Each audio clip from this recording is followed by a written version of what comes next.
Welcome back. Today, in our online class, we are going to discuss our second chapter of geography in social science book, that is land, soil, water, natural vegetation, and wildlife. This chapter I have made in two parts, part 1 and part 2. In part 1, I covered land and soil as a natural resource, and in part 2, I covered water, natural vegetation, and wildlife. So, dear students, let's start this chapter. As you all know, that in previous chapter we have discussed about our resources, that there are three types of resources. First is natural resource, human made resource, and human resource. As I discussed with you, that resources which are provided by the nature, that is called natural resource. So land, water, wildlife, natural vegetation, all these are called natural resource.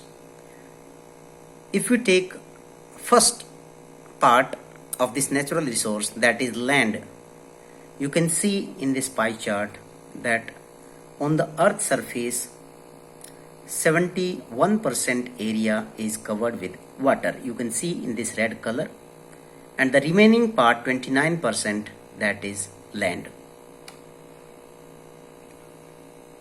Now see this graph very carefully. Land area used.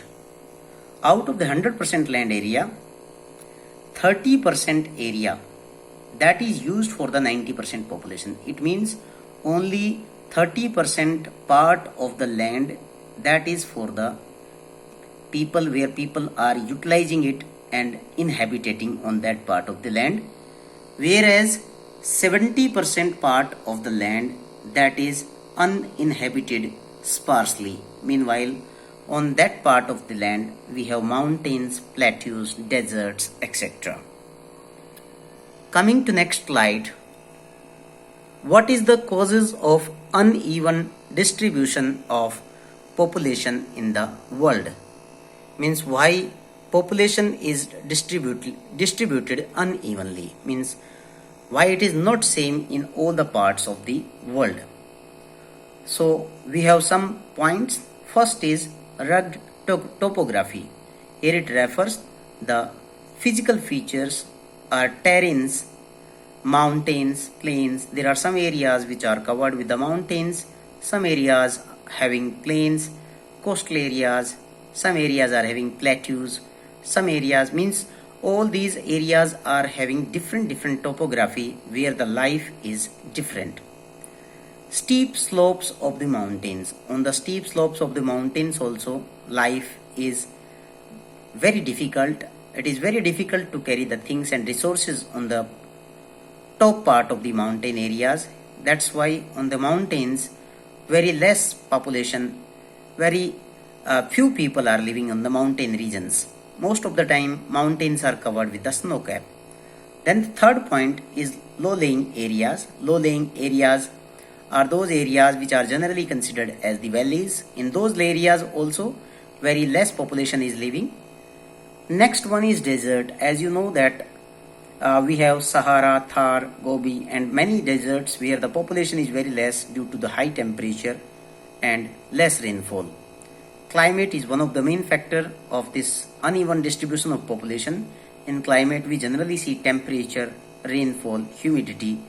So these are some of the. Then coming to resources, availability of the resources in those areas, that is also one of the important factor. So these were the causes for the uneven distribution of the population of the world. You can note down. Next, coming to land use. For what purpose we use our land? Means why do we use our land? So the first point is agriculture. Land is used for agriculture. As you all know that India is a agriculture country. Most of the people here in the country are doing agriculture. Then forestry, for forests, because Forests are very necessary in the nation. Without forests, our land area will become barren and there would be no rainfall. Then mining. We are using land for mining our iron ore, coal, petroleum. Most of the things we are getting from the mining. Then building houses.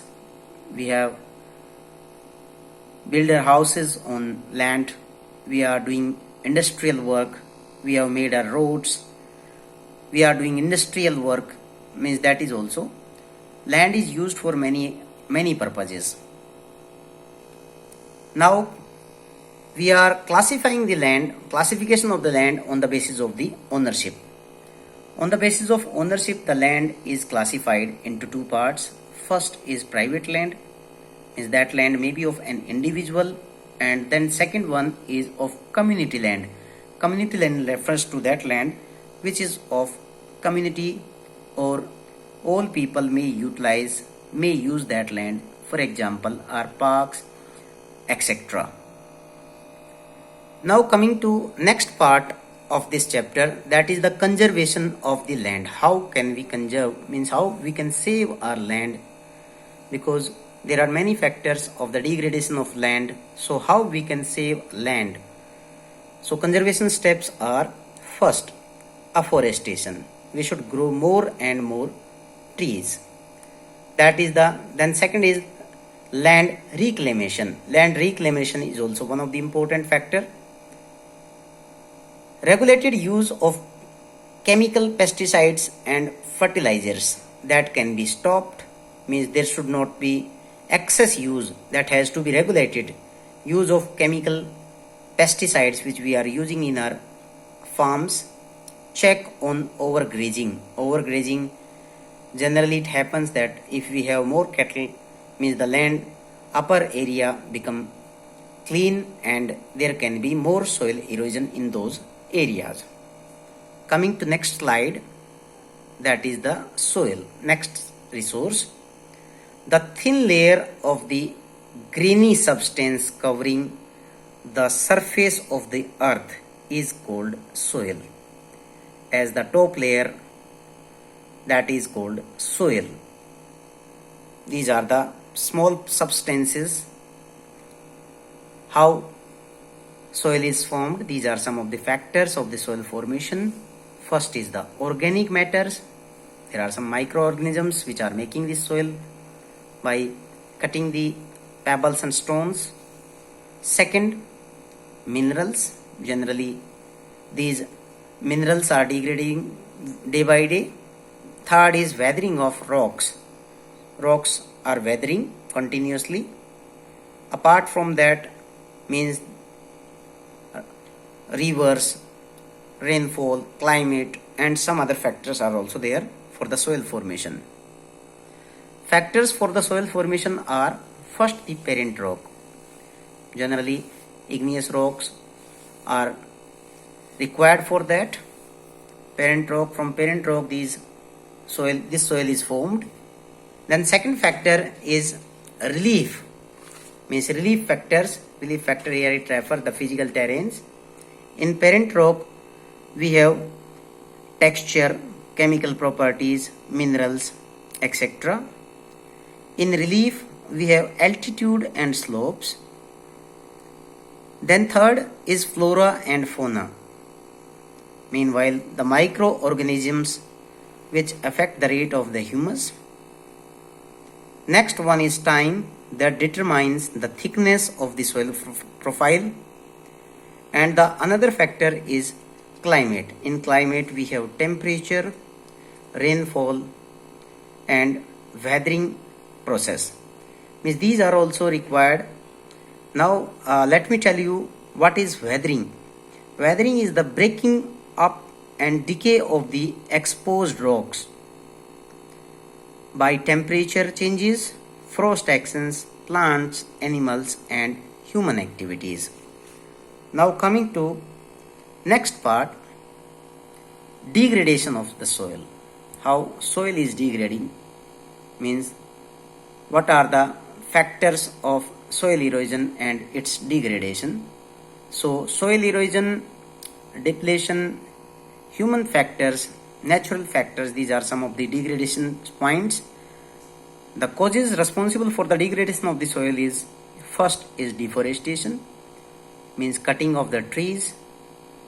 When we cut the trees from the surface of the earth, overgrazing by the animals, and we clear the green area, convert into the barren land, overuse of chemicals. When we use chemical and pesticides, rainwash in case of heavy rainfall, it can erode the soil upper part.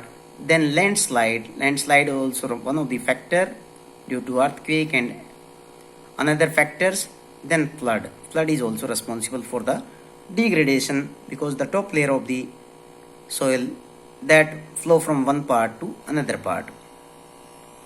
Now coming to steps for the conservation of the soil, means what are the main steps how we can conserve soil. So first coming to mulching. Mulching meanwhile a plant cover, a bare ground between plants is covered with the layer of organic matters. Then just like we throw straw or grasses on the top part of the soil. Then considered as the contour barrier. Contour barrier refers to stones, grass, soil that is used to build barriers along with the contours. Trenches are made in front of the barriers to collect water, so that water should not come directly and there should be less erosional activity. Third one is rock dam. Rock dam, here it refers rocks are piled up to slow down the flow of the water. Generally, these steps of the soil conservation are into the slope areas, hilly areas. Coming next is the terrace farming. Terrace farming, here it refers that broad flat steps or terraces are made on the steep slopes, so that in case of heavy rainfall, that soil part that should not come down speedily. Then is the counter plowing. Intercropping refers to growing of different crops one time only. It can also protect the soil from the heavy rainfall. Counter plowing parallel to the counters of the hill slopes to form a natural barrier of the water to flow down the slopes. Then the last one is the shelter belt rows of the trees in coastal areas. Means generally in coastal areas we grow more and more trees in a row, so that in case of rainfall, in case of tides, in case of flood, means this shelter belt can stop the erosion of soil. I hope that you understood these 2 points of this natural resources.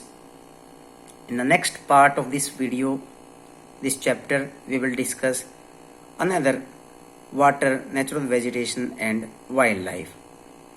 You can write down all the main points in your notebook for learning. I hope you understood this chapter. Thank you very much. Thanks a lot.